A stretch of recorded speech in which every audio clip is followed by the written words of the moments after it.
Good day. Thank you for joining the media news on BCOS television. I am Belumi Asende.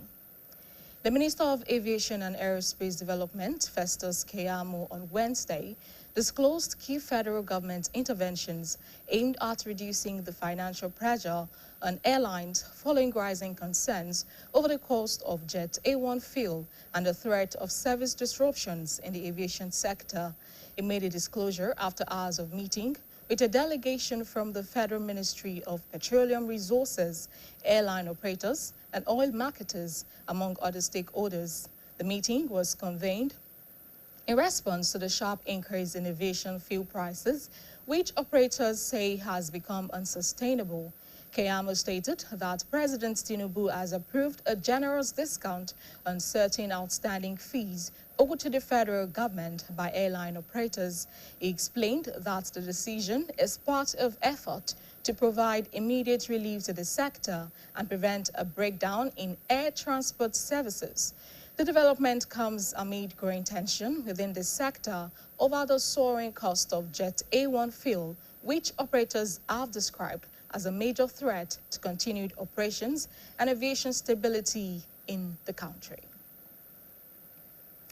The Nigeria Governors Forum has unveiled a new leadership academy and expressed support for ongoing fiscal and education reforms to strengthen governance, improve revenue mobilization, and expand access to quality education nationwide.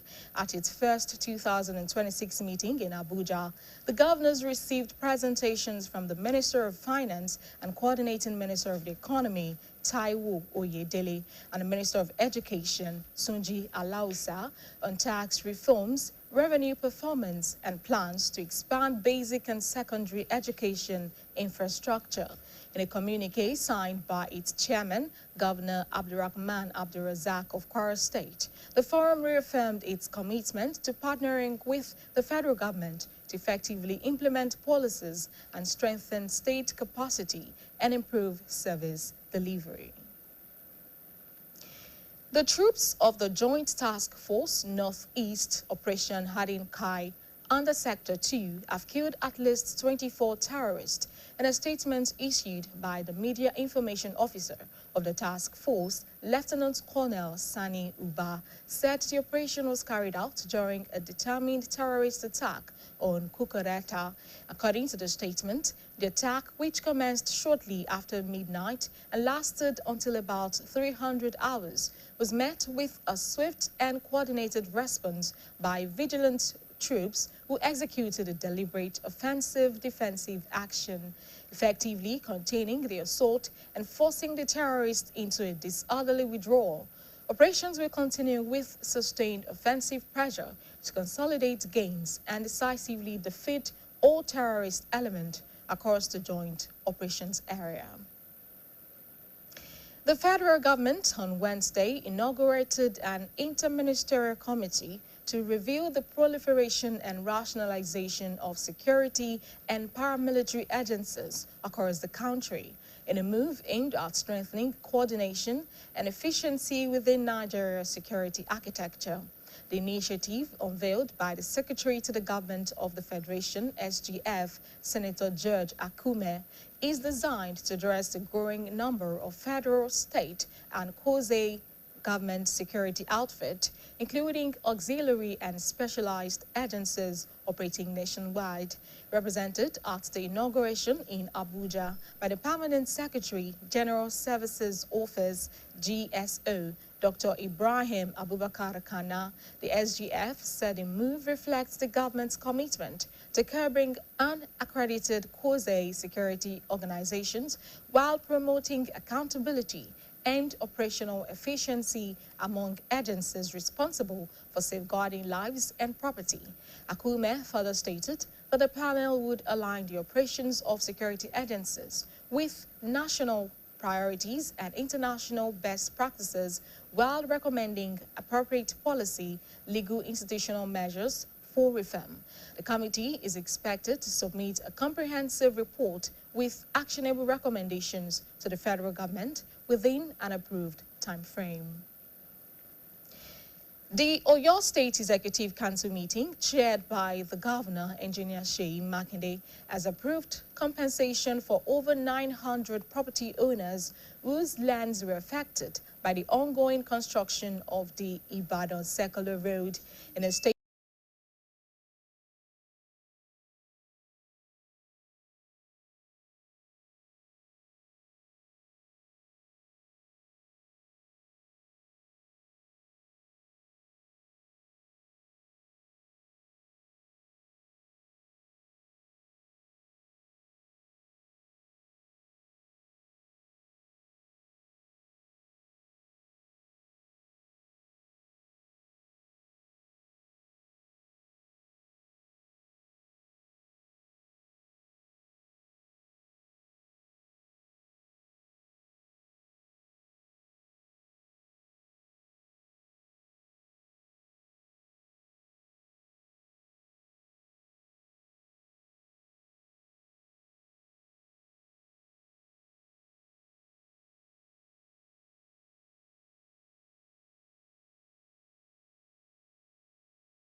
Reports.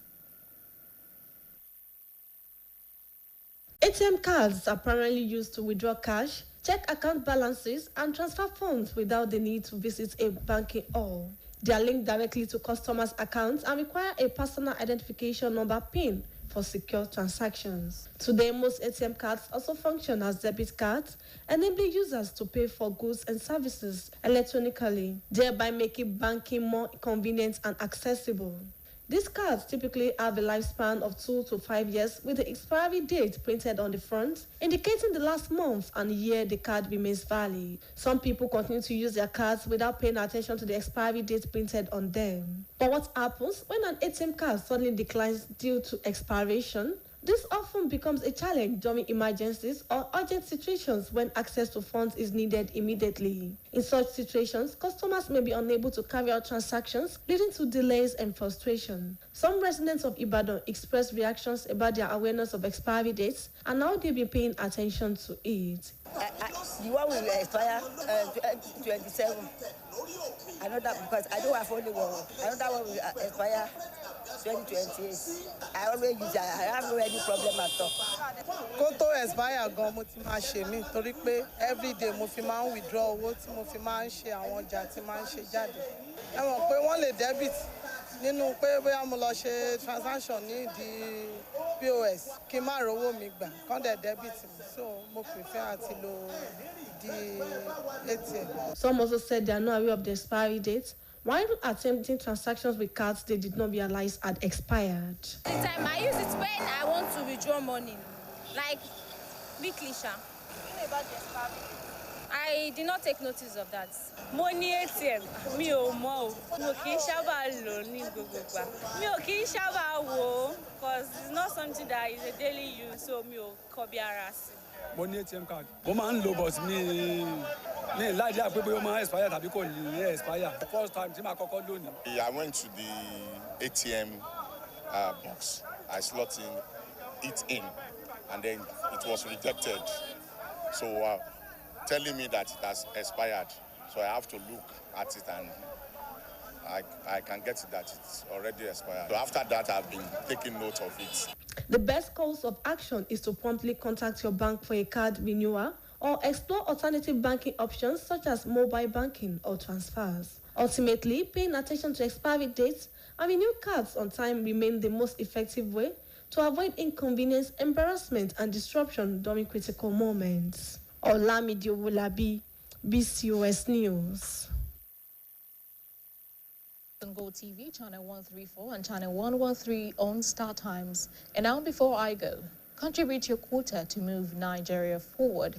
And that ends the media news. Thank you for joining us. Good afternoon.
you are gone. Oh, I was shocked and sad when I heard the news. Oh no, I can't believe you are gone. Oh, I'll fẹ́ kó lọ. Àwa ò fẹ́. A ò fẹ́ kó lọ. Àwa ò rò pé a ó kọrin ìdágbére níwòyí kẹ̀. A ò fẹ́ kó lọ.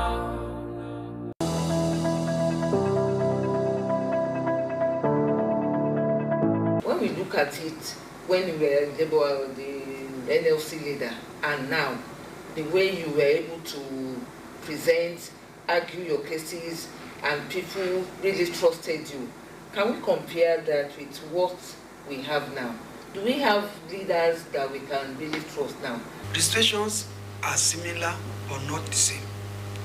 Let's first get this fact right. Human beings are usually very nostalgic about the past. I've always asked people, what do union leaders want from an administration at the state level? It's workers' welfare. So when people allege the current leaders, and I always ask, I'm not saying they are perfect, no human being is.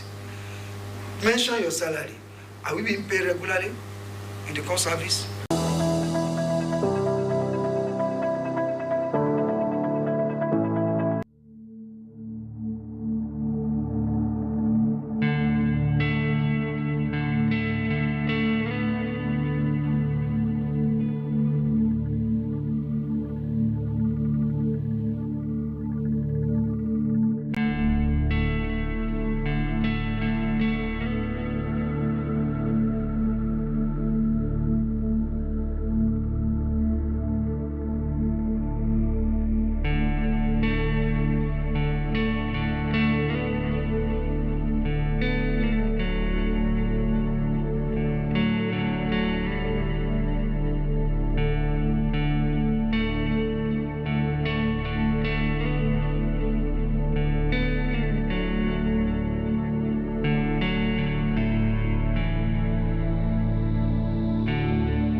Ẹ káàsán, a kú àtàárọ̀, ìròyìn ọjọ́ kan rí la mú wá fún yín. Ayọ̀rìndé Ọlágòkè ló kọ mi. Mínísítà fẹ́tò ìrìn àjò òfurufú nílẹ̀ yìí Festus Keyamo lọ́jọ́rú ọ̀sẹ̀ yìí jẹ́ kí ó di mímọ̀ nípa àwọn ìgbésẹ̀ tó ṣe kókó ìtìjọba àpapọ̀ ilẹ̀ yìí ń gbé láti jẹ́ kí àdínkù bá ètò ìnáwó àwọn iléeṣẹ́ ọkọ̀ òfurufú èyí tó mú awuyewuye dání nítorí owó epo ọkọ̀ òfurufú tó gbẹnu sókè àti ìdúnmọ̀húrú àwọn òṣìṣẹ́ lẹ́ka ètò ìrìn àjò òfurufú. Ó sọ̀rọ̀ yìí di mímọ̀ lẹ́yìn ìpàdé ọ̀pọ̀ wákàtí tó ṣe papọ̀ pẹ̀lú àwọn ikọ̀ láti iléeṣẹ́ ìjọba àpapọ̀ tó ń rí sí ọ̀rọ̀ epo rọ̀bì, àwọn oníléeṣẹ́ ọkọ̀ òfurufú nílẹ̀ yìí àti àwọn alágbàtẹ̀pọ̀ tó fi mọ́ àwọn tó ní nǹkan ṣe lẹ́ka ìrìn àjò ọ̀hún. Ìpàdé náà ló wáyé nítorí owó epo ọkọ̀ òfurufú tó ti ṣàdédé gbẹnu sókè, èyí tí àwọn oníléeṣẹ́ ọkọ̀ òfurufú sì sọ pé kò ṣeé faradà mọ́. Ọ̀gbẹ́ni Keyamo ṣàlàyé pé Ààrẹ Tinubu ti fọwọ́ sí ẹ̀dínwó lórí àwọn owó tí ìjọba àpapọ̀ jẹ àwọn iléeṣẹ́ ọlọ́kọ̀ òfurufú nílẹ̀ yìí. Ó ṣe lálàyé pé ìgbésẹ̀ náà wà lára àwọn akitiyan rẹ̀ láti fi pèsè ìtura ojú ẹsẹ̀ lẹ́ka ọ̀hún tí ó sì tún ní yóò dènà nǹkan tí ìbá máa dàrú lẹ́ka ìrìn àjò òfurufú náà. Ìgbésẹ̀ náà ló wáyé lẹ́yìn ìkáyàsókè lẹ́ka ìrìn àjò òfurufú lórí owó gègé tí wọ́n ń ta owó ọkọ̀ òfurufú èyí tí àwọn iléeṣẹ́ ọkọ̀ òfurufú ṣàpèjúwe rẹ̀ gẹ́gẹ́ bí ìpèníjà tó wà fún àwọn oníléeṣẹ́ ọkọ̀ òfurufú jákèjádò orílẹ̀-èdè yìí. Ẹgbẹ́ àgbáríjọ àwọn gómìnà lórílẹ̀-èdè Nàìjíríà ti ṣiṣọ́ lójú ilé ẹ̀kọ́ aṣáájú kan wọ́n sì fi àtìlẹ́yìn wọn hàn sí ìlànà àtúntò tó ń lọ lọ́wọ́lọ́wọ́ lẹ́ka ètò owó náà àti ètò ẹ̀kọ́ láti ro ìṣèjọba lágbára mímú ìgbélárugẹ bá owó iṣẹ́ àkànṣe àti mímú àmúgbòrò bá líláǹfààní sí ètò ẹ̀kọ́ tó yè kooro ní tìbútòrò orílẹ̀-èdè yìí. Níbi ìpàdé rẹ̀ àkọ́kọ́ tọdún yìí tó wáyé nílùú Àbújá, ikọ̀ àwọn gómìnà náà tẹ́wọ́ gba àwọn àkójọpọ̀ ìwé látọ̀dọ̀ mínísítà fẹ́tọ̀ ìnáwó àti alákòóso fẹ́tọ̀ ọrọ̀ ajé ọ̀gbẹ́ni Táíwò Oyèdélé tó fi mọ́ mínísítà fẹ́tọ̀ ẹ̀kọ́ nílẹ̀ yìí dókítà Túnjí Aláùsá lórí àwọn àtúntò lórí owó orí, ìgbélárugẹ owó tó ń wọlé lábẹ́lé àti èròǹgbà láti mú àmúgbòrò bá àwọn ohun amáyédẹrùn lẹ́ka ètò ẹ̀kọ́ alákọ̀ọ́bẹ̀rẹ̀ àti ti girama nílẹ̀ yìí. Nínú àtẹ̀jáde tó fi síta èyí tí alága ìgbìmọ̀ náà gómìnà Abdulrasaq Abdulrahman tí í ṣe gómìnà ìpínlẹ̀ Kwara fọwọ́ sí, ó ṣàtẹnumọ́ ìfaraẹnijìn rẹ̀ sí ṣíṣepọ̀ pẹ̀lú ìjọba àpapọ̀ láti ṣàmúlò àwọn ìlànà náà èyí tí yóò mú ìgbélárugẹ bá ìṣọwọ́ ṣiṣẹ́ àwọn ìpínlẹ̀ gbogbo tí ń bẹ nílẹ̀ yìí. Àwọn ọmọ ikọ̀ ogun alájùmọ̀ṣe dìgbòlójà Adékáì lábẹ́ ẹkùn kejì ti gbẹ̀mí àwọn agbésùmọ̀mí 24 ó kéré tán. Nínú àtẹ̀jáde tí adarí fẹ́tọ̀ ìròyìn fún ikọ̀ ọ̀hún ọ̀gágun Sanni Uba sọ pé àwọn ṣe iṣẹ́ ọ̀hún tọkàntọkàn nígbà tí àwọn kọlu àwọn agbésùmọ̀mí náà nílùú Kùkàrẹ́tà. Gẹ́gẹ́ bí àtẹ̀jáde náà ṣe wí, ìkọlù ọ̀hún tó bẹ̀rẹ̀ ní gẹ́lẹ́ tí ilẹ̀ ṣú tí àwọn sì ṣe di aago 3 òru ni àwọn ọmọ ikọ̀ náà ṣe pẹ̀lú gbígbógun ti àwọn agbésùmọ̀mí ọ̀hún. Ikọ̀ náà tún tẹ̀síwájú láti máa gbógun ti àwọn agbésùmọ̀mí náà títí tí wọ́n fi wábi wọ̀ lọ lórílẹ̀‐èdè Nàìjíríà. Èèyàn 6 tí wọ́n fẹ̀sùn kàn pé wọ́n ń dìtẹ̀ láti gbàjọba ni wọ́n fojú wọn ba ilé ẹjọ́ gíga ìjọba àpapọ̀ tó ń jókòó nílùú Àbújá lọ́jọ́rú ọ̀sẹ̀ yìí fún ẹ̀sùn 13 tí wọ́n kà sí wọn lọ́rùn lọ́tọ̀ọ̀tọ̀. Àwọn afurasí náà ni ajagunfẹ̀yìntì Mohammed Gana, ajagunfẹ̀yìntì orí omi Erasmus Victor, rìpọ́tà ọlọ́pàá Ahmed Ibrahim, Zikari Umar, Buka Gani àti Abdulkadir Sani. Àwọn mẹ́fẹ̀ẹ̀fà sì bẹ̀bẹ̀ pé àwọn ò jẹ̀bi sí gbogbo àwọn ẹ̀sùn tí wọ́n kà sáwọn lọ́rùn.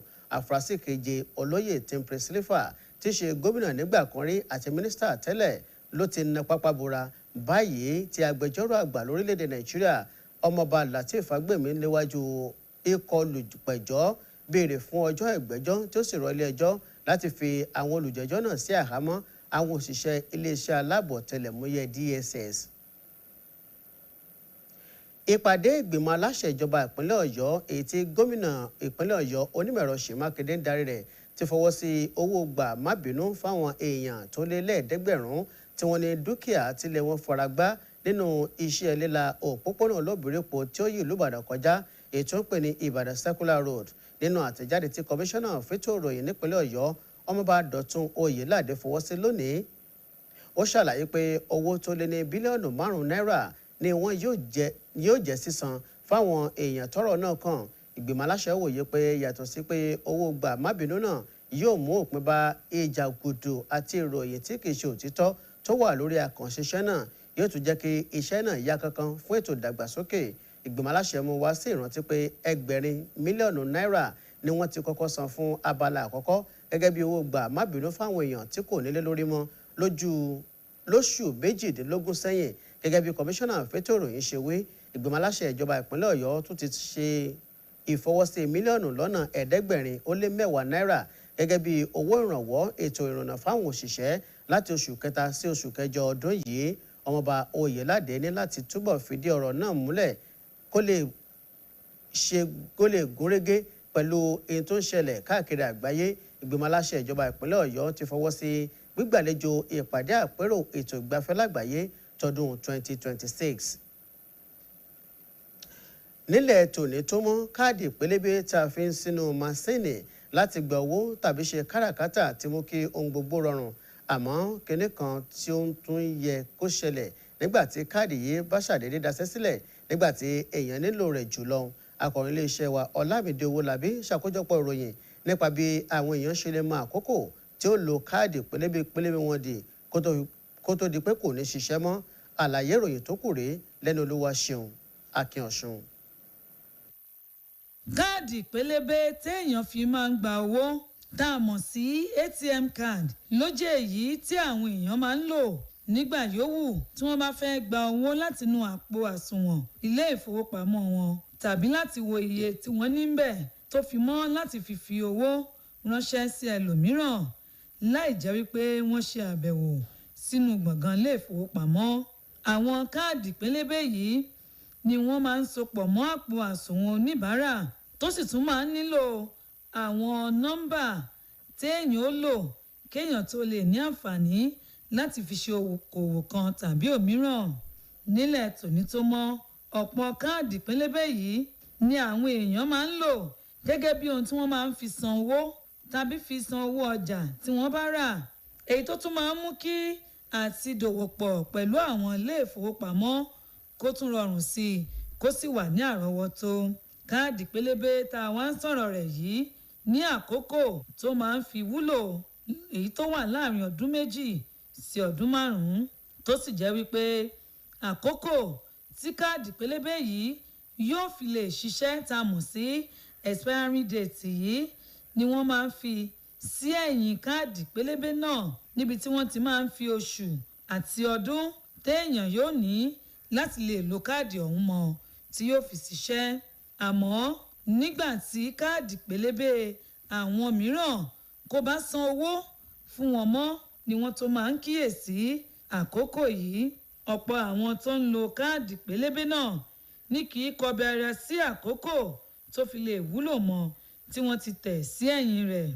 Èyí ló sì máa ń dúró gẹ́gẹ́ bí ìpèníjà tàbí nǹkan pàjáwìrì nígbà téèyàn bá nílò láti ra nǹkan tàbí san owó nǹkan téèyàn rà ní kíákíá.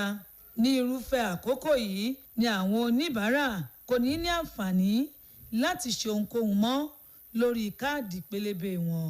Nígbà tí wọ́n bá ìkọ̀ròyìn iléeṣẹ́ wa BCOS sọ̀rọ̀, díẹ̀ lára àwọn olùgbé ìlú Ìbàdàn sọ̀rọ̀ lórí bóyá wọ́n ti ẹ̀ mọ̀ nípa àkókò èyí tí káàdì pélébé ATM tí wọ́n fi gba owó yìí ní láti lè wúlò fún wọn àti bí wọ́n ṣe ń kọbi ara sí sí. Mo ní ATM káàdì. Ó ti pẹ́ tó máa ń lò. Mo máa ń lò ọ̀hún àná fún mi gbogbo mo máa ń lò gbogbo gbà. Mo máa ṣàbí ìkan September 27 another one June 2028. Kó tó expire gan mo ti máa ṣe mí torí pé everyday mo fi máa ń withdraw owó tí mo fi máa ń ṣe àwọn ọjà tí máa ń ṣe jáde. Ẹ mọ̀ pé wọ́n lè debit nínú pé bóyá mo lọ ṣe transaction ní di BCOS kí n má rówó mi gbà kán dẹ̀ debit mi, so mo prefer àti lo di ATM. Díẹ̀ lára àwọn èèyàn náà ló ní àwọn kì í tiẹ̀ kọbi ara sí àkókò náà nígbà tí àwọn mìíràn tiẹ̀ sọ ìrírí wọn nígbà tí wọ́n gbìyànjú láti fi káàdì pélébé ATM wọn gba owó àmọ́ tí wọ́n ṣàdédé rí wípé ọjọ́ ti lọ lórí ẹ̀. Mo ní ATM card. Ó ti pẹ́ bíi ọdún 3. Ṣé mo nípa expiry date? Mi kí n kíyèsí. Mo ní ATM, mi ò mọ̀ o. Mo kì í sábà lò ní gbogbo ìgbà. Mi ò kì í sábà wò ó because it's not something that is a daily use, so mi ò kọbi ara sí. Mo ní ATM card. Mo máa ń lo but ní láìdí àpébé ó máa expire tàbí kò ní expire. First time tí màá kọ́kọ́ lò ní. Mo ní nígbà kan ṣùgbọ́n ó ti sọnù báyìí. Ṣé ẹ mọ̀ pé ó máa expire? Mo mọ̀ pé ó máa expire. Ó ti expire mọ́ yín lọ́wọ́ rí? Ó ti expire mọ́ mi lọ́wọ́ rí. Ṣé ẹ lè sọ bóyá ìṣẹ̀lẹ̀ tó Mo lọ síbi ATM kí lórúkọ ẹ̀ náà ni láti gbà á ní bank, so gbà tí mo dẹ̀ débẹ̀ mo fi sí, so ó dẹ̀ sọ fún pé ó ti expire, so gbà tèmi náà dẹ̀ máa wò mo rí pé ó ti date yẹn ti expire, so láti gbà yẹn mo ti máa ń take note, so kò dẹ̀ tó expire mọ́ mi lọ́wọ́ mọ́. Ohun tó wá ṣe pàtàkì ni pé kéèyàn máa kàn sí ilé ìfowópamọ́ rẹ̀ láti lè sọ káàdì pélébé téèyàn ń lò láti fi gba owó tàbí sanwó ọjà téèyàn bá rà yìí dọ̀tun nígbà yòówù tí ọjọ́ bá ti lọ lórí ẹ̀. Àìkí ń kọbi ara sí àkókò yìí lójú ọjọ́ ló máa ń mú kó ṣòro láti lè ní oore ọ̀fẹ́ sí àti gba owó tàbí ra ọjà nígbà téèyàn bá nílò rẹ̀ tó sì máa ń dàbí nǹkan ìtìjú nígbà mìíràn pàápàá jùlọ tó tún máa ń jẹ́ ìṣòro kan gbòógì tó máa ń kojú àwọn èèyàn nígbà tí wọ́n bá nílò káàdì pélébé tí wọ́n fi ń gba owó yìí jùlọ. Olúwaṣeun Akínọ̀sùn ló ń ròyìn níléeṣẹ́ BCOS. láti túbọ̀ jẹ ìgbádùn àwọn ọ̀rìn tó ń jà níléeṣẹ́ wa ẹ darapọ̀ mọ́ wa lórí ẹ̀rọ GoTV níkànnì 24 channel 134 tàbí lórí ẹ̀rọ StarTime níkànnì 17 channel 113. kí n tó máa lọ tí gbogbo wa ní orílẹ̀-èdè Nàìjíríà jẹ́ ìwọ náà sa ipá rẹ sí ìdàgbàsókè àti ìlọsíwájú ilẹ̀ yìí yóò jù wá ṣe o. Ìròyìn Ojokanri fún tọ̀sán tòní kò ní jù báyìí lọ. ẹ ṣeun.